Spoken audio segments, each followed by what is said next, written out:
Our next speaker is the Honorable Senator Tom Atta. Thank you. What I would like to do, first of all, is just kind of go back a little bit and kind of describe the landscape for the investment, for alternative energy and whatnot in Guam, and actually the policy on Guam for alternative energy goes back as far as 3 decades. And back then, really, the environment was, I would describe it as very unfriendly to investors. In 1978, Guam was going on the Comprehensive Development Plan, which had a alternative energy component in it, but the legislature never officially adopted that plan. In 1978, the legislature mandated that a 10-year alternate energy plan would be developed by GPA and the administration. Again, the governor did not see it in the right way, so he vetoed it. The legislature overrode that veto, and that's what became law.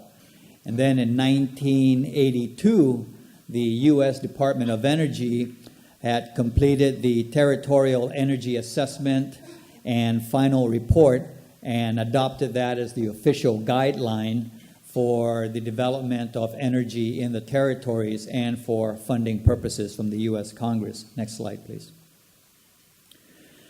There was also a lot of studies that were conducted by professional engineering firms, and they really did not promote renewables or alternate energy at all. And basically, all the studies indicated that there was really no source of alternate energy that was competitive cost-wise with the present cost of generating power using the current conventional sources of power presently available on Guam. And that was understandable because back then, in the early 80s, the price of oil was so cheap, to invest in anything other than what we had already just really, I guess the time was just not right. Next slide, please. In addition to that, the policies that was developed in the early 80s was really very constraining. Basically, the law said, we're going to go ahead and we'll develop an alternate energy plan, but if you were to take it down to one sentence, it was, you're on your own, use your own money, you take the risk, the supplier takes all the risks, and the Gov Guam was really not as accommodating. It was one of those, if you need property, the government was not going to exercise the powers of eminent domain, and you basically, the supplier had to go out and find their own properties. So basically, in essence, it was you go ahead and develop it, and when you're ready to provide the power, then come see us. Next slide, please. In addition to that, the legislation then 3 decades ago, basically, the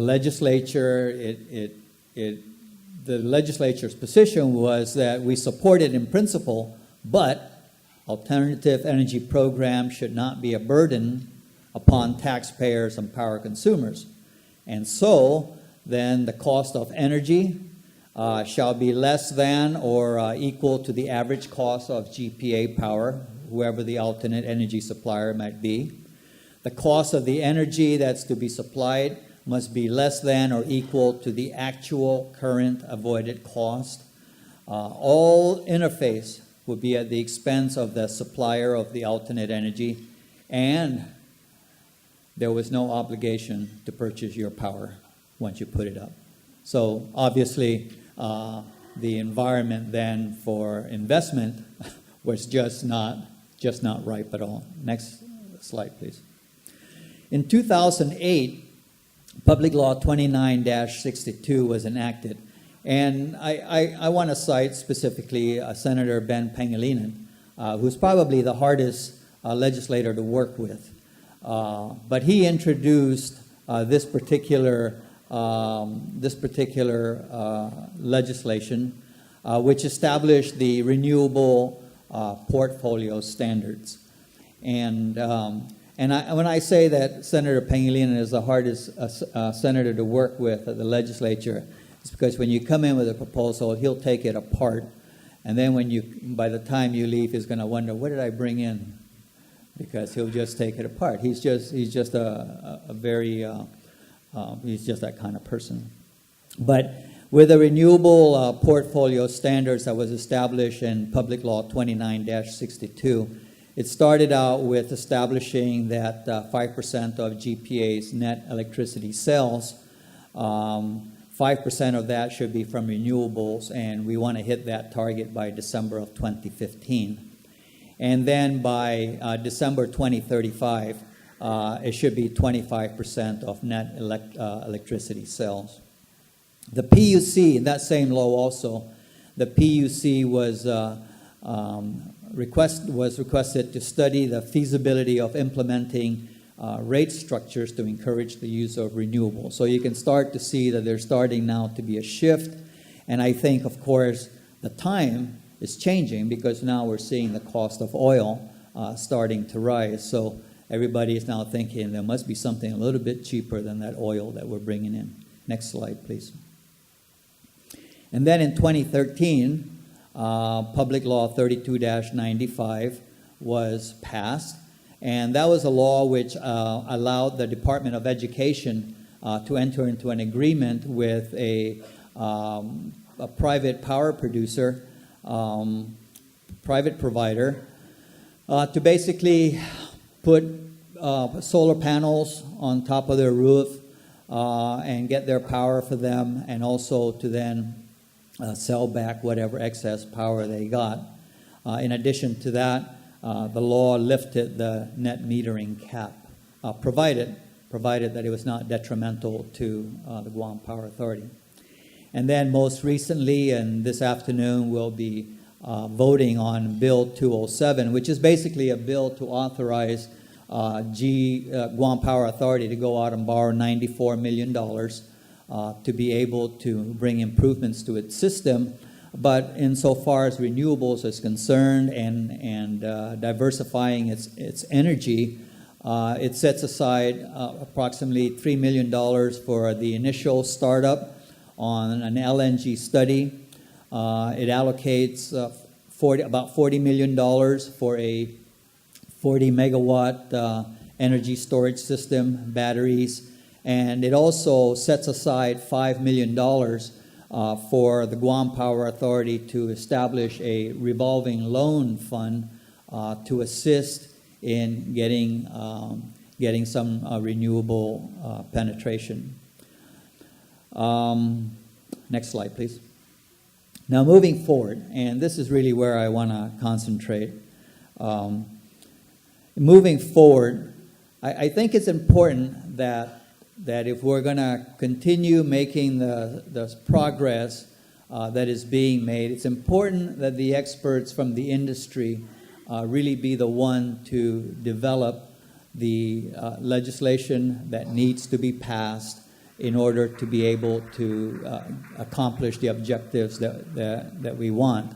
The last thing that you want to do is to have a senator sit down and draft up a piece of legislation as to how renewables are going to be put into the system. And so it's important that the industry experts really remain engaging so that legislation and the necessary policies can be formulated and passed. The legislation, of course, at least as a committee chair, I would always be wanting to see about legislation that would focus on assuring a secure supply of energy, and that's both on the demand side and the supply side. On the demand side, on the supply side, of course, pushing through legislation that would allow GPA to go out and borrow $94 million on this. At least on this round of borrowing. I know that we've had other legislation that has gone through in that regard.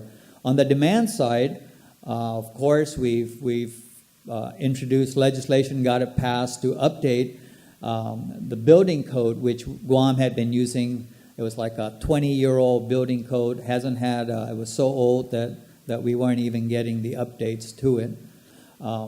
We had introduced, unfortunately it got vetoed, the Guam Tropical Energy Code. But that's still in the books, and when the timing is right, we'll introduce it to try and get an override on that. Another aspect of really what the legislature will be looking for is keeping energy affordable. And I know that in this last round of discussions with Bill 207, the one thing that many of the senators asked was, well, did we really need to spend money on this? And a good example was when Bill 207 first came in, there was a piece in there, I believe it was about $10 million, to construct a new motor transportation facility. And, that one kind of went over like a lead balloon. And so the GPA had to go back. And just at about that time, actually, the study was being completed on the energy storage systems. And GPA took that opportunity to also further tweak its projects list and came back into the legislature. Next slide, please. And of course, legislation that always will be mindful of protecting the environment. Now, as committee chair, I think after having been in there for 7 years, 7 terms, you'll find that, all the technically rational studies and arguments and whatnot gets, performed by GPA and their engineers and all that. You take that down to the legislature and you put it into the political arena, and a lot of that kind of falls apart. And simply because when GPA does their study, they're really focused in what do we need to do to provide reliable and affordable power to the island. You put it into the legislative arena, and there's really many competing interests. Some may be concerned about, well, why is all the development up in the north? Why not down in the south? Regardless of whatever cost-benefit arguments there may be, those competing interests need to be addressed. And so there's a lot of trying to keep in balance all the various competing interests that are down there that rest with 15 senators. We got one senator there who basically comes from a finance background. And the one thing that he always picks up on that he really kind of just rubs him the wrong way is this use of capitalized interest. And, despite the fact that if we don't use that tool, then we're going to it may just trigger a rate increase much sooner. So those sort of things we basically need to continually address that. There's also the need that, GPA may come in wanting certain things, but they also have come to learn that there's a need to always have to compromise. And of course, there's a limit to that. A good example is that there was a proposal to take $5 million from the borrowing of the $90 million borrowing, and to take that to set up a revolving fund to promote renewables, and of course, the first reaction was, no, we need all that money for the infrastructure work that we want to put in, but in the end, it was kind of like, well, do you want to give up the $85 million because you don't want to give up the $5, or do you want to just, give up everything? So in the end, the $5 million set aside was agreed to, and GPA was able to get the $85 million that it needed. Now, of course, it was money that was still going to be well spent for the public benefit, but one has to learn how to compromise that, I guess everybody has their own view of how, of what is right or how the world should look. And unfortunately, down in the legislature, what is right is determined by 8 votes. So sometimes that can be very disappointing, but that's the way the system works, and it's not all bad. No, I just wanted to. Then the last point here, and I bold-faced that, is that the bill sponsor must be engaged early on. Now, of course, when the planning is down at the Guam Power Authority, they do all their technical analyses and all that and come up with their plans. And then at some point, they're going to have to come to the legislature to get the authorization to go and borrow money, to get the authorization to enter into a contract duration longer than what is authorized by law. So at some point, they're going to need to come to the legislature to get those necessary authorizations. Now, when I say that the bill sponsor must be engaged early on, and I think GPA has been very good about this, is that they've always, in most cases, I've worked with them to introduce the legislation, and they've brought me in from the very beginning so that I understand what's going on. And then, as they develop the draft legislation, I would take it and I would then transform it into something that would pass muster down in the legislative gauntlet as it goes through.